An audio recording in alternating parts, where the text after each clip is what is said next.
Dobar vam dan i dobrodošli na godišnju konferenciju e-twinninga pod nazivom e-twinning i medijska pismenost, uključiva zajednica i inovativni IKT alati u organizaciji Nacionalne organizacije za potporu e-twinninga ustrojenoj pri Agenciji za mobilnost i programe Europske unije.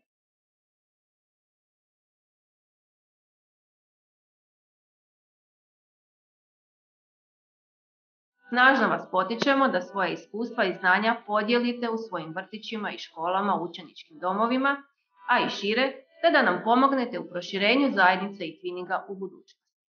Nastavite s vašim profesionalnim usavršavanjima u e-twinningu i time vašim učenicima omogućite sigurno i pouzdano odrastanje i digitalno učenje.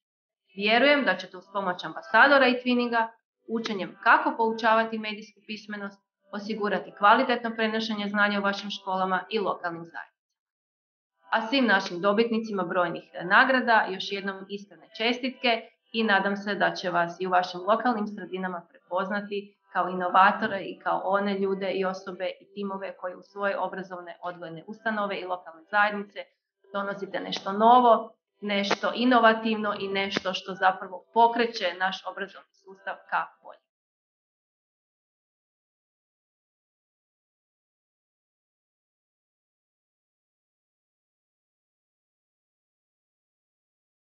E-twinning jednako je vrijedan i za nastavnike, jednako je vrijedan i za učenike, jednako je vrijedan i za ravnatelje. Kad kažem nastavnike, tu mislim i na stručne suradnike koji uvelike doprinose provođenju nastave u svakoj odgojno-obrazovnoj ustanovi i iz iskustva mogu reći da je većina njih rekla kada je započela sa radom u e-twinningu da im se promijenio život. Promijenio im se život na bolje zato što im se dinamizirala nastava, zato što im se promijenio možda i pristup prema svakom učeniku, zato što im prostor e-twinninga omogućava individualan pristup odgojno-obrazovnom procesu koji se prilagođava sposobnostima svakog od učenika.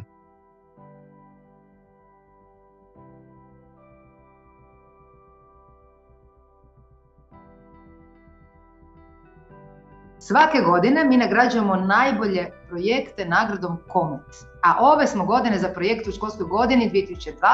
i 2021. zaprimili negdje 50-ak prijava, jako puno vas se prijavilo sa svojim fenomenalnim projektima, ali agencija je morala odabrati 5 najboljih. Kako je e-twinning tema 2021. godine bila medijska pismenost, tako je naš vrtić odlučio pokrenuti e-twinning projekt pod nazivom Širimo istinu, u sklopu kojeg smo provodili niz aktivnosti medijske pismenosti primjerenih djeci rane i predškolske dobi.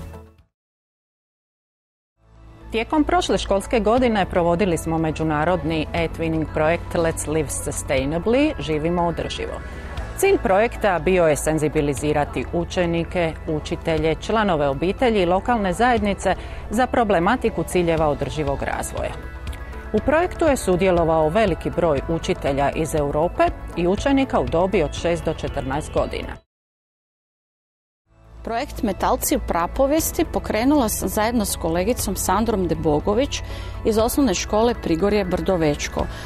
Tematizira razdoblje prapovijesti, točnije metalno doba. Njime smo nastojali osvijestiti našu zajedničke europske korijene i ukazati na zajedničku daleku prošlost. Danas ste došli k nama zbog našeg projekta Creativity with Poetry. Sam naziv vam govori o čemu je zapravo ovaj projekt, znači poezija je u centru pažnje. Mi smo povezali ovaj naš projekt sa višejezičnošću, promovirali smo učenje stranih jezika, u našoj školi prvenstveno engleski, njemački i talijanski jezik, a naše partnerske škole naravno jezike koje oni poučavaju u svojoj školi. Ja sam Sanda Šutalo, nastavnica sam računalstva u Tehničkoj školi Karlovac, a ovdje predstavljam projekt Pristupačnost digitalne tehnologije osobama s posebnim potrebama. Naš smo projekt pokrenuli da bismo upoznali specifičnosti života osoba s posebnim potrebama te da bismo analizirali kako asistivne tehnologije djeluju na njihov život. Udružili smo učenike Gimnazije Vukovar i Tehničke škole Karlovac koji su učili o zadanoj temi i zajednički stvarali digitalne materijale. Pritom su razvijali svoje komunikacijske vještine, učili su raditi u paru, postali su empatičniji.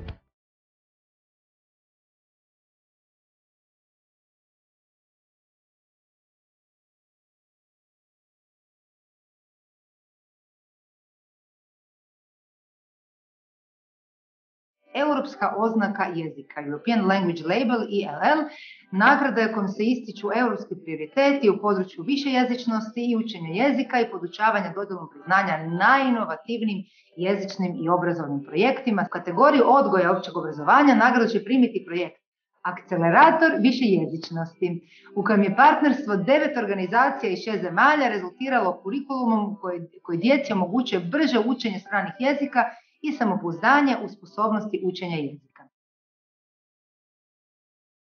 Evo, svi smo bili ti tri, su naši dobitnici i projektom su uvedeni konkretni primjeri iz prakse u nastavku struke, čime se promovira učenje temeljeno na radu.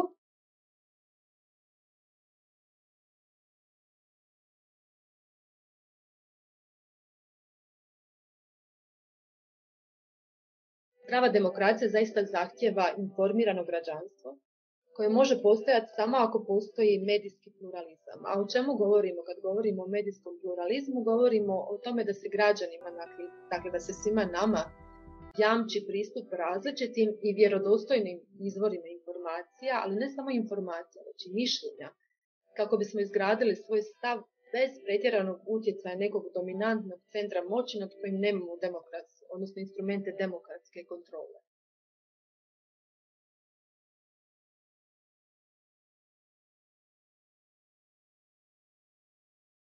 Sve su to segmenti informacije koji nam omogućavaju da steknemo onu, ali uistinu praktičnu vještinu kritičkog promišljanja, praktičnu vještinu interpretacije, ne brzinske interpretacije i uljetanja u okvir koji nam je netko servirao, nego promišljanje o argumentaciji, o obje strane informacije i sukladno tome stavljanja te informacije u okvir koji je nama prikladan za tu temu. Za mene osobno je to jedna od ključnih vještina i alata za preživljavanje u današnjem digitalnom dobu.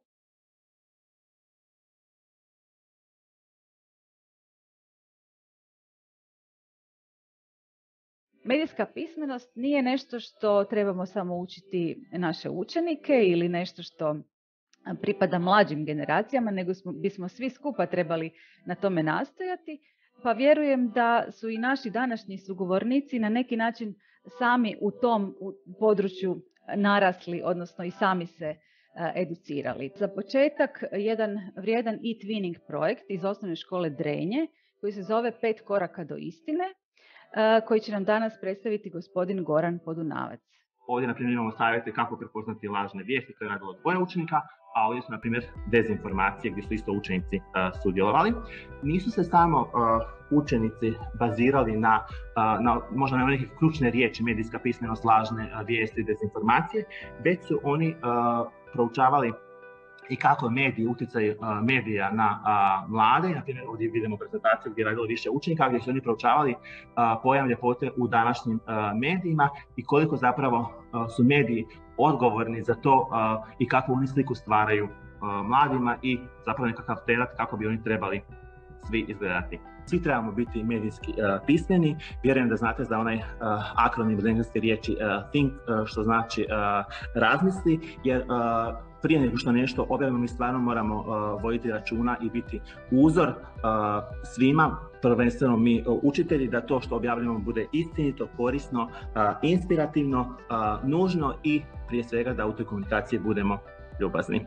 Kako ti možeš učiniti internet boljim mjestom? Vjerujem da su o tome razmišljali i sudionici projekta koji će nam danas predstaviti gospođa Stojanka Lesički iz osnovne škole Sveti Petar Orehovec. Mali novinari danas, odgovorni digitalni građani sutra.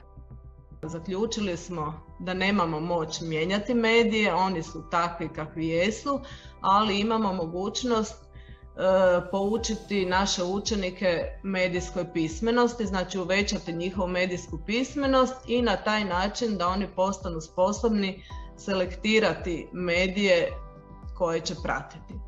I naravno i sami biti sposobni kreirati sadržaje medijske. Zato smo upravo se dogovorili da tijekom našeg projekta učenici ne budu pasivni konzumenti medija, nego da budu kreatori medija.